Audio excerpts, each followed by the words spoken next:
Yedidim Shalom, en ce jour de Yom HaZikaron, la Shoah et la Gvura, les alcôves du Tanakh m'entraînent bien sûr dans l'histoire, mais l'histoire si proche de nous, dont nous nous souvenons aujourd'hui.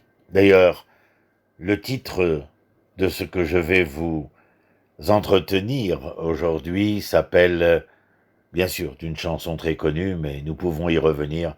Non, je n'ai rien oublié, et vous allez voir quel en est le sujet. Des masses de touristes chrétiens arrivent chaque année dans notre pays. Nous en sommes très heureux et les accueillons avec toute avec tout comment dire, avec tout le plaisir et l'hospitalité requise. Je reste pourtant au-devant de cette réalité toute nouvelle, le regard éloigné vers ces horizons d'une histoire pas si lointaine. Je me demande bien souvent, ne voudrait-il pas me rendre des comptes, s'épancher au creux de mon épaule, me raconter ces drames si interminables et si pénibles, tous griffonnés avec le sang chaud et pur des Juifs, tout au long de leur pérégrination exilique. Ce sang ne s'est jamais tant déversé que durant ces ans de grâce catholique, et peu nous importe qu'il s'agissait alors de chrétiens fervents ou de ceux qui l'étaient moins, d'humanistes imprégnés de religion ou bien de fanatiques brandissant la croix et la bannière.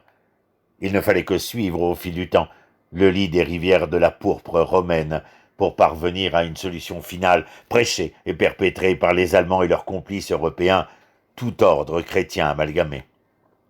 Nul ne récusa son appartenance à la Mère Sainte, l'Église.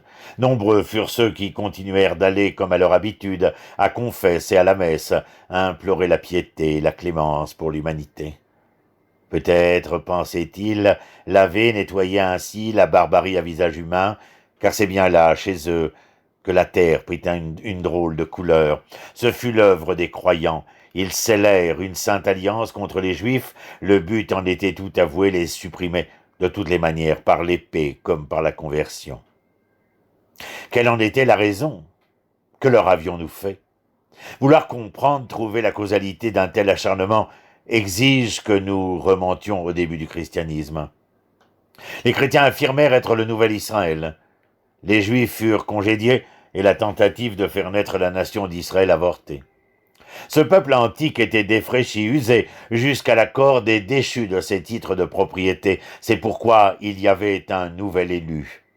Il nous considérait comme des résidus de ce qui fut Israël, une chair sans vie, alors que reproduisait l'authentique peuple d'Israël par l'esprit. Il s'intitulait Vérus Israël.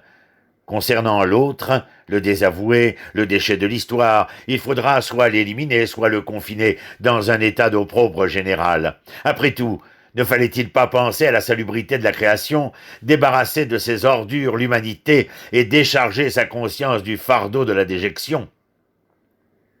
La théorie se rapportait à faux. Le peuple périmé ne voulait guère trépasser, et l'ennuyeuse question restait à jamais d'actualité. Que signifiait leur présence envers et contre tous les aléas de l'histoire?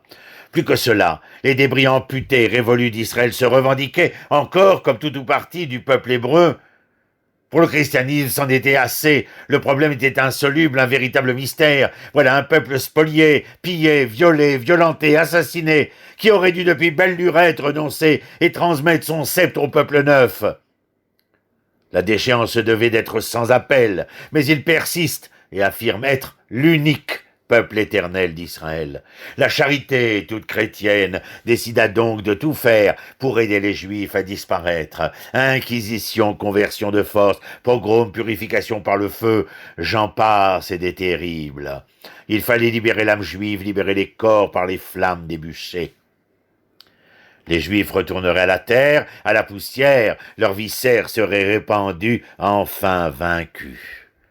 Nos filles ont été souillées, séquestrées, nos avoirs saisis, dépouillés de nos biens, nous avons été engloutis, étouffés, massacrés, écrasés à l'extrême, au nom d'un culte qui s'était frappé du sceau de religion de l'amour. Elle professait que si l'on te donne une gifle, il faut offrir l'autre joue pour effacer la bestialité. De facto, elle nous frappa des coups les plus rudes, elle contribua à la transformation de nos êtres physiques en produits manufacturés par les nazis et redistribués dans les foyers aux bras tendus. Attendu que le peuple d'Israël est désormais insignifiant, autant le modifier et alors le resservir en produit usiné de consommation courante. Les chrétiens présentèrent un autre slogan, Judéa deleta. Hep, hep, hep, Hierosolymita est perdita. Le judaïsme est perdu, c'est en effet de Jérusalem, elle est en ruine. Face à ce peuple obstiné et déterminé, à survivre, il faudra démontrer en le brimant et en le méprisant que sa présence n'est plus que ruine et déchéance. Devenu pitoyable et sans port d'attache, il témoignera de l'invincibilité du christianisme. L'authenticité du nouvel Israël résonnera aux oreilles de tous, vu que les chrétiens sont dominants et indispensables. Leur domination s'étend de plus en plus à travers le monde, leur multitude convertie à bras raccourcis, les masses à la vérité chrétienne. Personne ne prête attention à cette tourbe humaine composée de minables, de miséreux, livrés à la vindicte populaire. Pire, dans cette situation d'indigence matérielle et spirituelle, les Juifs devenaient les parfaits garants d'un christianisme ravi. De surcroît, ils exigèrent de nous, persuadés, coûte que coûte, que Dieu s'était fait chair en l'homme Jésus et que trois ne faisaient qu'un. Face au brasier incandescent, on nous réitérait « Reconnais le christianisme, sinon tu mourras par ce feu », nous leur opposâmes. Dans les flammes, écoute Israël, le Seigneur est l'Éternel, le Seigneur est le Dieu unique. Cependant, au jour d'aujourd'hui, dans notre pays, il s'y risque encore, essayant de délayer nos forces et d'attirer quelques âmes dépitées, avec de l'argent les baptisant dans les eaux du Kinneret ou dans un hôtel. Foutez-nous la paix, laissez-nous vivre tranquilles. Il faut partir en guerre contre ces manigances, c'est l'intérêt de tous les Juifs, religieux ou non, de contrarier leur basse besogne ici et dans tous les pays. Le Rambam écrit dans son guide des égarés que toute la Torah est partie en guerre contre l'idolâtrie. Le christianisme est cette fausse divinité qui s'est déguisée dans des vêtements aux allures bibliques afin de paraître juive à l'extérieur, bien qu'étant idolâtre à l'intérieur. Mon cher et regretté professeur Avraham Livni, auteur du Retour d'Israël et l'espérance du monde, emprunte aux sources classiques de la pensée hébraïque et examine les causes de la débâcle d'une culture qui avait essayé de déraciner le vieux peuple d'Israël de sa terre, de sa Bible et de son identité. Deux thèmes majeurs dominent et jalonnent sa longue et difficile entreprise intellectuelle, tout en ayant le même pivot, l'Église et son problème juif, ou ce qu'il appelle l'équivoque de la notion de civilisation judéo-chrétienne. Le long calvaire du peuple juif commence par Jésus et ses apôtres et ne se termine pas avec Hitler et ses nazis. Il s'agissait pour la nouvelle Église chrétienne de voler l'identité du peuple d'Israël. C'est elle désormais qui prétendait être le nouvel Israël, comme nous l'avons dit, elle qui constituait le véritable peuple élu. Nul abus ne fut dans l'histoire aussi corrompu, aussi intelligemment falsifié sous un mysticisme religieux aussi réconfortant. Nul ne fut aussi accablant par ses répercussions tragiques et criminelles.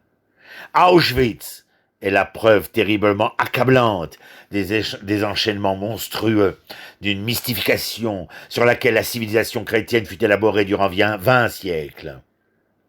Une absolue détermination à soustraire de la mémoire collective cette mémoire de la création que constitue Israël. Le retour sur la scène de l'histoire du peuple, mais qui plaisait, de l'État d'Israël, souverain et indépendant.